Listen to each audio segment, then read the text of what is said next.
Matthew 23, Phariseeism exposed.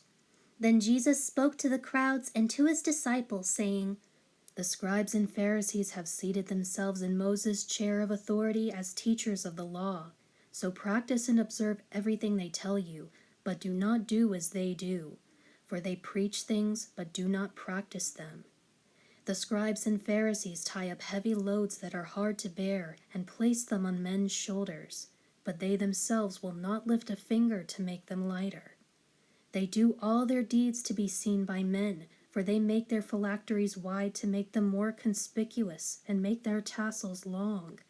They love the place of distinction and honor at feasts and the best seats in the synagogues, those on the platform near the scrolls of the law facing the congregation, and to be greeted with respect in the marketplaces and public forums, and to have people call them rabbi. But do not be called rabbi, for one is your teacher, and you are all equally brothers. Do not call anyone on earth who guides you spiritually your father, for one is your Father, he who is in heaven. Do not let yourselves be called leaders or teachers, for one is your leader, the Christ. But the greatest among you will be your servant. Whoever exalts himself shall be humbled, and whoever humbles himself shall be raised to honor." 8 woes. But woe to you, self-righteous scribes and Pharisees, hypocrites, because you shut off the kingdom of heaven in front of people. For you do not enter yourselves, nor do you allow those who are in the process of entering to do so.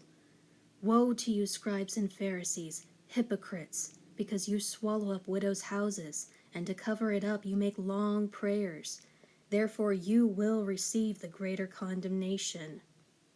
Woe to you, self-righteous scribes and Pharisees, hypocrites, because you travel over sea and land to make a single proselyte, and when he becomes a convert, you make him twice as much a son of hell as you are.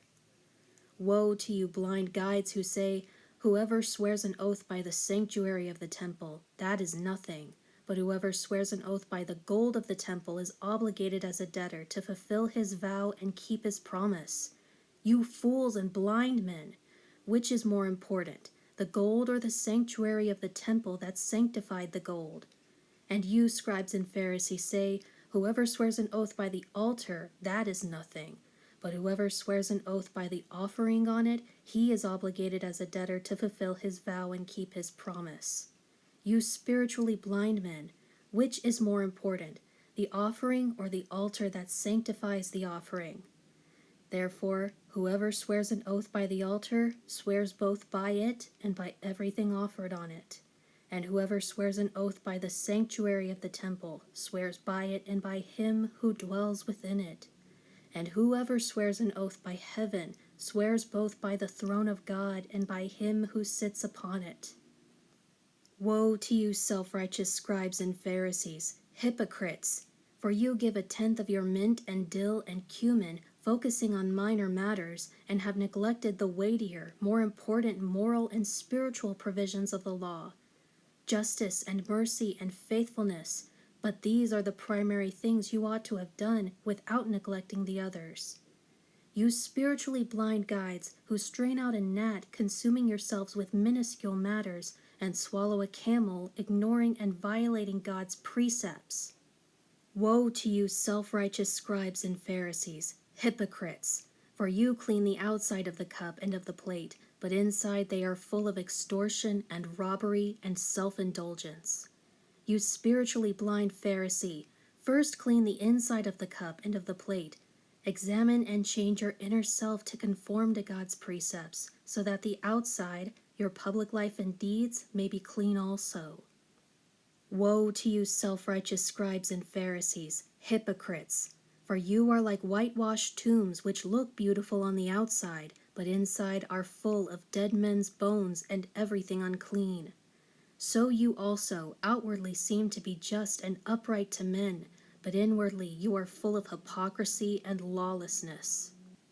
Woe to you, self-righteous scribes and Pharisees, hypocrites! For you build tombs for the prophets, and decorate and adorn the monuments of the righteous. And you say, "If we had been living in the days of our fathers, we would not have joined them in shedding the blood of the prophets." So you testify against yourselves that you are the descendants of those who murdered the prophets. Fill up then the allotted measure of the guilt of your father's sins. You serpents, you spawns of vipers, how can you escape the penalty of hell? Therefore, take notice, I am sending you prophets and wise men, interpreters, teachers, and scribes, men educated in the Mosaic law and the writings of the prophets.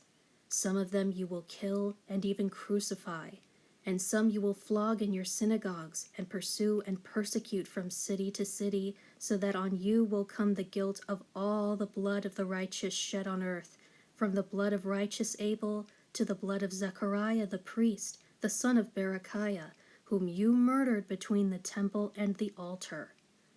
I assure you and most solemnly say to you, the judgment for all these things, these vile and murderous deeds, will come on this generation. Lament over Jerusalem.